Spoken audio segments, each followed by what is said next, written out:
The Nevers talks about Amalia True and her collection of ragtag witches called The Touched. The Touched are a group of people, mainly women, who suddenly and mysteriously acquired superpowers out of nowhere. And the Victorian era isn't exactly known for its tolerance. That's why A and her homegirl Penance decided to put their powers to good use and to run the orphanage, a gender-biased home for the ex-women gals.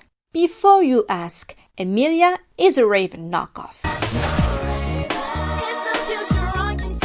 And Penance is an electricity clairvoyant who can create cool gadgets like taser umbrellas and flash bombs.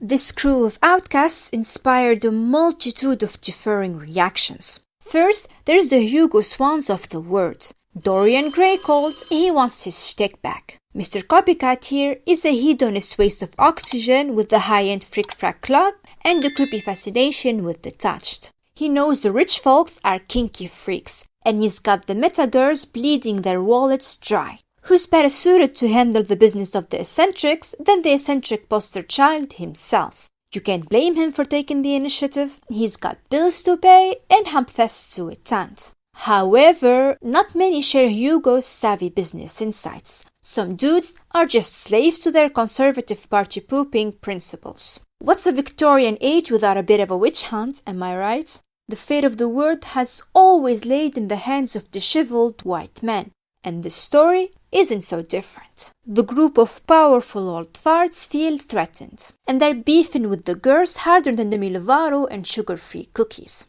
Lord forbid women get a little upper hand for once. With that being said, women aren't the only ones with magical powers. In comes Augie, a nice lad with a net worth higher than Snoop Dogg on a chain-smoking spree. His useless power is that he can control crows, and he occasionally uses that gift to spy on Penance, the lady that makes his heart flutter. Sadly, his sister Lavinia, who is the owner of the orphanage, isn't so keen on the Irish. On the outside, she appears to be the biggest ally of the touched. In reality, though, the sister is faker than a James Charles crapology video. Pun very much intended.